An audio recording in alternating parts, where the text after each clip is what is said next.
Well, we are heading into active tick season. Joining us in today's Forever Family with tips on how to protect yourself and your pet from that pesky bug, we have Dr. Becky Smith from the University of Illinois College of Veterinary Medicine here with us, as long as her furry friend. Welcome to both of you. Thank you. Okay, so April, is that kind of the kickoff tick season? We're kicking off the really worrying tick season because it was such a mild winter. Ticks have been active all year round this year, but we're getting into the time when the black-legged nymphs are active, and those are the biggest risk for Lyme disease. So that's when we really like to spread the word about ticks. Is black-legged nymph another word for tick? So a black-legged tick is the tick that spreads Lyme disease. Okay. And the nymphs are the life stage that they're old enough to have taken a blood meal, which means they might be infected, but they're the size of a poppy seed. Oh my God. So they're really hard to find on your body.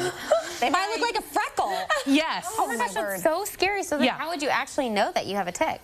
So one thing you want to do is you want to check the parts of your body that ticks like to be in. So they like to be in dark, warm, crevicey places. So check your hair, check your armpits, your belly button, around your waist, and your groin. So look for the ticks, use your fingers, use your eyes. Okay, we were just looking at some very cute pictures of some of those.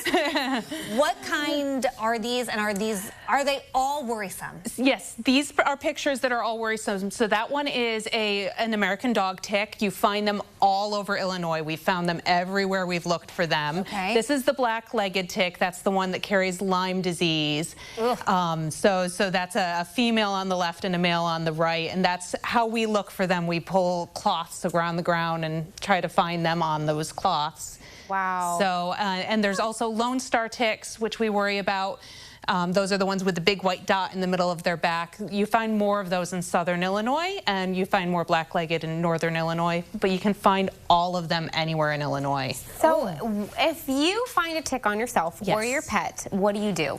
You want to get it off. So you want to take tweezers and grasp the tick as close to the head as possible and just pull straight back.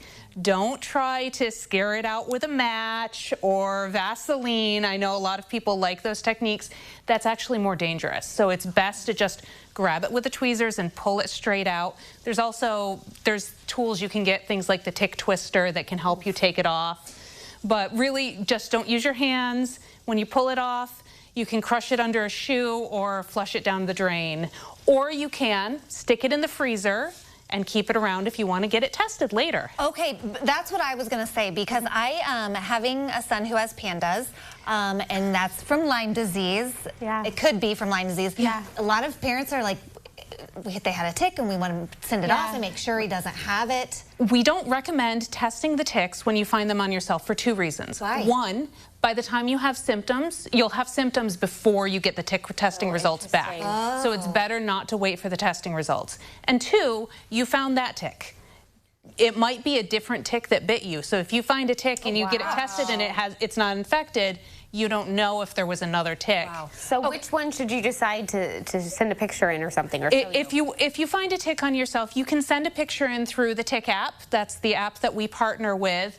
And they will identify the tick for you just to let you know what kind of ticks you're finding wherever you were. And we also get that data to help with our research. You know, we've talked a lot about people and ticks. Yes. What about our furry friends? Sorry. Well, you can imagine how hard it is to find those ticks on yourself. It's even harder when you've got these long-haired animals. So you have to really use your fingers to get in there. You want to get in behind the ears. You want to get behind the legs in these crevicey areas, under the tail. Ticks like to hang out right under the tail there.